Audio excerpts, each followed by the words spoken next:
let's get into the main topic today, Mr. Yes. Brindle. Yes. Okay, so I'm going to share my screen, and we will jump into this Jubilee video, as I explained earlier what it is.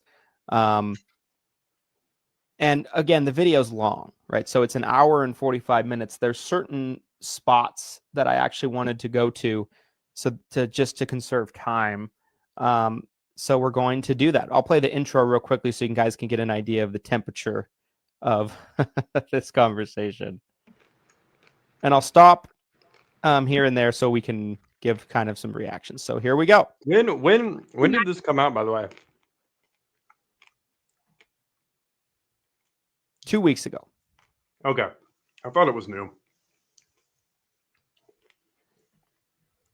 This is not the United States of Patrick Bet-David. This is the United States of America. Would you take money from a capitalist to help you go see specialists? I mean, yeah, sure, why not? But would you also be open to seeing somebody else I choose as a psychologist that may... No. You're not. No. When you're offering people here jobs, right? You're saying that they would have to pay you money to get that. So in reality, you're trying to convince them to pay you money to be part of your claims company. of defaming. Be very careful defaming when you don't know the fact. I'm Patrick Bet-David. I'm an entrepreneur and founder of PBD Podcast. Today, I'm surrounded by 20 anti-capitalists. My first claim is incentive is the engine of capitalism. Remove it and the system fails. Do I stay in the army? Okay, so anyway, I want to jump to a specific part on this where there is a girl that comes up to debate with Patrick Bet-David, and her whole thing is basically pushing back that capitalist countries are better than, or communist countries, are better than capitalist countries, et cetera, et cetera. And he offers to fly her to a communist country of her choice and help her move there, give her the resources to help her move there, and she shies away pretty quickly as a result of that. So I'm going to play that part right about now. Hi, I'm Alana. It's nice to meet you. Okay, so I think the issue is the framing of incentive here. Incentive doesn't disappear in a socialist or a communist society. It just changes and evolves. So we see in capitalism, the incentive is obviously monetary gain, maybe even collecting capital itself through land ownership. In a communist or a socialist country, you would see incentive would just evolve into, I know it's a vague term, but the common good. You have an incentive to do your chores around your house because you don't want to live in a filthy house, right? That makes sense. It doesn't have to be just monetary. So you don't think monetary incentive drives people, or you're saying that people should be excited to do their job, whether they're getting incentivized for it or not? That's what you're saying. People will be incentivized to do. Give me a case study. Give me a case study of that worked. Give me one case study. We don't even need to look at case studies. We can just look at charity work. Well, why don't we actually look at a case study? You got two countries, North Korea, South Korea. One is communism and one is capitalism. Yes. North Korea's GDP last year was $23 billion. Are we judging countries' values based off GDP and not what they value for freedom of speech? You can't, like, if you lived in North Korea, you wouldn't be able to do what you're doing right now. You wouldn't have a voice. In South Korea, I'm gonna give you stats. In South Korea, their GDP is $1.7 trillion. South Korea is also owned by like 5 companies in total in the entire 70 country. Times better you think than that's something to live by? If you are employed by the top 5 countries, you are practically unemployed in these countries. Do you like to be free? I'm not going to be free in a country like South Korea where I'm only employed in 5 companies or no job. Do you like to be free to call somebody out like me? Do you like to be free where you can have a strong opinion? Do you like to be free to have your I like to be free, but that's why I'm anti-capitalist. Well, maybe you are. That is why I'm anti-capitalist, because capitalism removes that choice. There is no real incentive of capitalism because the incentive is survival. When you get into communism, the incentive is for the common good. I love that. I got an offer for you before we move on. If I were to give you your $2,350, which is the cost to renunciate your citizenship, and I paid you your first class, flight to whatever communist country, and $20,000 to spend the money, communist country. Would you give up your citizenship to go to that country? Whichever communist country you want to go to. Cuba, we can give you Venezuela, we give you North Korea, any one of those you want to go to. Choose any one of them. I'll give you one-way ticket, and I'll fund it for you if you want to. Thank you. Yes. Of course, doesn't take it. Okay, initial reaction so far. Oh man, I think It gets better. that- It gets better. That's yeah. the lightest one we have so far. Yeah, I think that it's tough because capitalism doesn't, by definition, there's not necessarily like a morality attached to capitalism, but I think there is a freedom, right? So like he's talking about freedom essentially being a part of capitalism. And I think, in my opinion, a lot of that is true. I mean, obviously I am kind of a free market capitalist. I've talked about that on the show before. And, I think that her statement when she talked about South Korea, even if that's correct, which I have no idea if it is, but even if, let's say that is correct for the sake of this argument, if the idea is that 5 companies make up the majority of South Korea, that doesn't mean you have to be a part of those companies, because it's still a free market. You could go start your own company, go do your own thing, etc. Like it's also 2025. The worldwide internet exists. Like you could start an internet business that's in a operating on a completely different continent if you really wanted to. So that just seemed like a total red herring argument to me in this entire thing. But yeah, Patrick Bet-David was in the ring there, bro. Yeah. Felt like he was hanging in there. I loved it. And the funniest thing to me, right, is like there's such a damning of America and everything that America is built off of, right? Not to get political about this, but as soon as he presents, he's like, okay, he's like, if you really want to live in a communist country or that type of, that type of market, that type of economy, I will personally fund you to do it. And I'll spend whatever it takes basically for you to go there. And she's like, she's just like, no, like, No. like, so No. again, it's to me, what this screams to is victim mentality. I can't get ahead because of this. The system's broken because of this. It's like, okay, I'll pay for you to go somewhere else if you really think it's so bad here. Oh no, I want to stay here. Yeah. And that's what's really glaring to me. This next one I wanted to go into is was one of my personal favorites. So, gentleman comes up. He's a substitute teacher, and just his appearance in general. I don't mean to be judgmental, but like, if this person was teaching my children, I'd be super, super worried just through his appearance and the way he talks and everything. Okay, let's keep going. My next claim is if all the money in the world were divided equally, it would return to the same pockets within 5 years.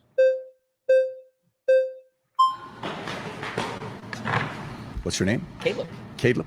Yeah. So you just said that you are proposing if we divided all the wealth equally in like 5 years. How would you propose we divide the wealth in that way? In this thought experiment, again, if we're going to give it a serious look, I want to understand, how would you propose that happen? I hope you realize this is just a question we're asking everybody, right? But if you take all the wealth, which is around $500 trillion, okay, give or take, you divide it by 8 billion people, it would be around $62,500 each. Within 5 years, the people that don't know how to handle money themselves, they would lose it all. And within 5 years, the same wealthy would get the same amount of money. As someone who certainly doesn't make that much money, I'm willing to take that as a gamble just for fun. I'll be honest. But at the same time, like, okay, so you're just now claiming that people who don't have wealth don't know how to manage it. And that's fair because a lot of them have never had it before. So what do we do to basically ensure that people like myself who are currently, thank you to the United States, thank you to the state of California for giving me medical insurance to get blood work, for giving me food stamps so I can have food. I've applied to, I don't know how many hundreds of jobs. I can show you the receipts. I can show you the email confirmations. Like, I am trying my best to use my values with the freedom that we have. So if I give you a job, you would work 40 hours a week? If the job is in alignment with something that's noble and good, I think I could. The issue is, and again, you may say that. Okay, right there, right? Like, don't have a job. And he goes on later to say, I'll keep playing it, that he's a substitute teacher. That's probably here and there. It's probably not a consistent workflow of work for him. But Patrick goes, if I was to give you a job, would you take it? And he's like, well, I'd have to make sure that it was aligned with my values, like, again, pickiness of the job, where if you're in a society that is communist, socialist, anything like that, you're not picking your job. You're being told what job you're going to do. And so you don't have the freedom to be picky. I think to go back to the claim that Patrick Bet-David's actually making here, though, and I 100% agree with this claim that if we were to take the 500 trillion roughly of the global cash flow, the global net worth, whatever that number means, is take $500 trillion divided by the 8 billion people, everyone gets $65,000 roughly. I 100% think that the people who had the most, or I mean, it wouldn't necessarily be an exact reflection, but I think it would be very, very similar, right? Like, and again, it's because I think the structure of how someone thinks, or, again, businesses are that's where a lot of the cash flow is going. So if you are creating a business, you're an entrepreneur, you're going to naturally end up absorbing more of that cash flow than others versus someone who's just going to spend the money. Like he's saying, this speaks to a much broader point too. And I think this is interesting because the way it ties into insurance is, like, what did you learn about insurance in school? What was your education around insurance? Practically nothing. I don't remember learning anything except maybe the basic definition of it. You know, practically nothing. I can't remember a single thing that I learned in school about insurance. So the financial, which essentially insurance is a financial product. So the financial education, and this is probably almost a global issue, not just an issue here in the US, but that's a big part of that too, is like the average person just isn't financially educated. Right. So if you get handed a check for $65K and you're financially illiterate, what is that really going to do for you? Nothing. It's the same habits that you've been displaying will continue, and you'll squander that money. Right. It's just totally. I totally agree with that. Okay, I'll keep going on this one. That this is a personal weakness, but like right now, substitute teaching, tutoring, trying to help in that way is making it so that I'm able to scratch by, but without the supplemental income and the help from the society of people who make more money, I'm going to not have enough food. I want to address something which you made a point that I agree with on why don't some people create wealth? In my family, when I was growing up, and I was telling this young lady over here, when my dad was a cashier at a 99-cent store, we've never owned an insurance policy before. My parents, we've never owned a house before. I've never lived in an apartment with a swimming pool before. We've never had a 401k, stock, mutual fund, none of that stuff. I had no clue how money worked. So for me, when I got out of the Army with a 1.8 GPA, out of high school, I went straight to the Army because I didn't know how money works. If you look at our system today, in high school, we learn about a lot of different things. They don't teach us about taxes, finances, mutual funds, stocks, bonds. Colleges don't even teach a lot of that right now. So you come out in high school? How do you have experience like me, someone who's essentially on those front lines working in? I've worked with many high school teachers and the directors of psychology to talk to the youth. Yes, so I have. Right now, I'm in a position where I have options, like you said. I do have some options, but they seem to be somewhat destructive and exploitative of me, of my peers. So I'm trying to I think you're too selective for jobs right now. You don't have the ability to be selective at this stage. Well, but the thing is, I do, because I'm instilled with a freedom that is maybe God universe given, and I don't actually have to, because of the system, like you said, I don't have to play along with some corrupt game. So I gave up. I think California is perfect for someone like you. Well, thankfully, California agrees. I mentioned earlier in a previous discussion that we have free speech; we can say what we want. Right. But the thing is, have you been punched on the train for how you look and how you share your ideas? Do I look like an American to you? Do you see this nose? No, I'm just asking. I'm Middle Eastern. You know what's happened to this guy?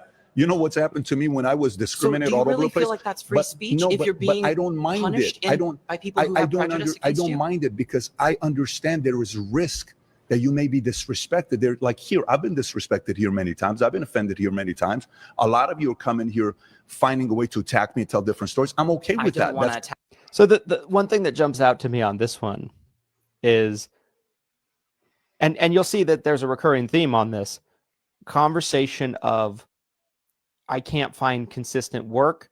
And then when there's questions that are pressed, it's like, well, it has to align with my morals. It has to align with my purpose. Like the pickiness goes to a 10th degree level in terms of being ultra selective of the work. And that will be a recurring theme here. But the comment of, I think California is perfect for someone like you. Savage. Sorry, go ahead.